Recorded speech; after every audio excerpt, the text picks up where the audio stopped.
So, and somebody who was actually had testimony last night against this bill is Dr. Andrew Bostom, dialed into the show. Dr. Bostom, how are you? Good, Matt. Yes. I just wanted to. First of all, my testimony is available, I think, through the state, but I also posted it at my website. And there's, you're right, it's a kind of a crude audio that I was able to. I was going to play it on the air, but I was kind of scratched. It is. You probably call in when you heard it anyway, so why not? It is scratchy.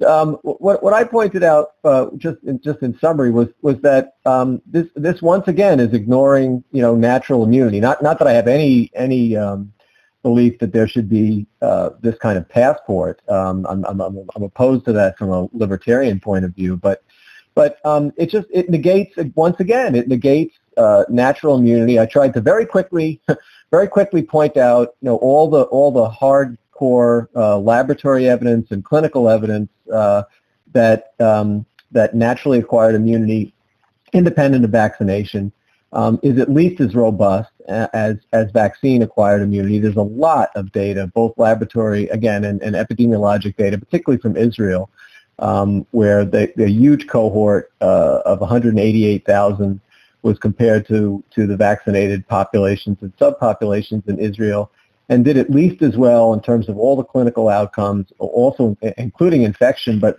most importantly, hospitalization and death, where only one out of this roughly 188,000 people died, and that individual was over 80 years old. These were people that were followed long-term after an infection and had, had never been vaccinated.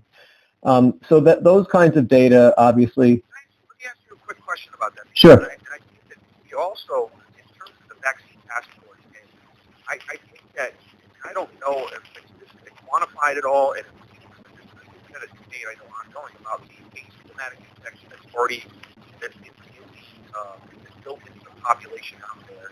So that also, when you're talking about people being protected, I think we have to start taking that part seriously as well, because otherwise we wouldn't have the low level of transmission we have right now with only, 50% of the population in Rhode Island or whatever it is with being fully vaccinated. Oh, absolutely. I mean, we're on both previously infected people or people who are infected that didn't know it. Well, all the states like the northeastern states that got hit hard were coming down before, in terms of infection. Certainly, were coming down well before the vaccine campaign really got going. So obviously, it has a lot to do with the community acquired pneumonia.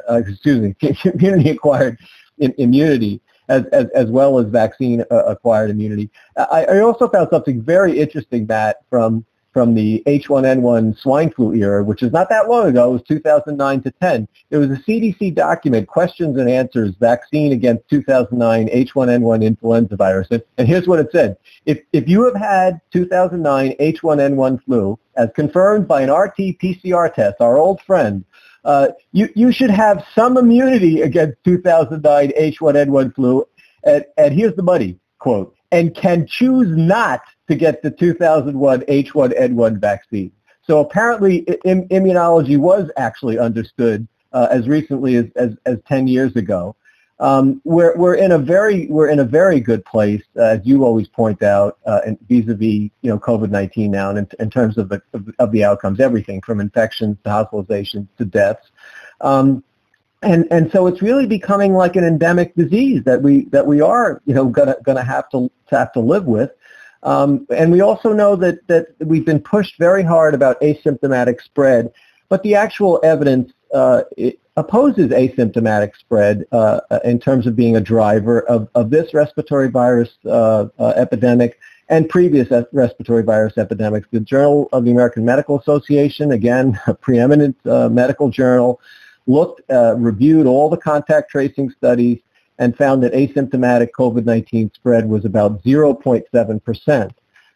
So I just concluded, I'll just share with the audience, I just said that a rational, ethical, true prevention model alternative to vaccine passports would be simple notifications as part of formal policies by public agencies and businesses that persons with active symptomatic febrile fever, respiratory illnesses stay home from work and refrain from patronizing businesses. And if businesses wanted to put up signs like that, replace these mask signs with things like that, Feeling well, please stay home. exactly. Please don't patronize our business and potentially jeopardize, others. I mean, that's all. That's the way, and Matt, that worked very well for us through very serious influenza pandemics like 1957 and 1968 without disrupting our society and relying on personal responsibility.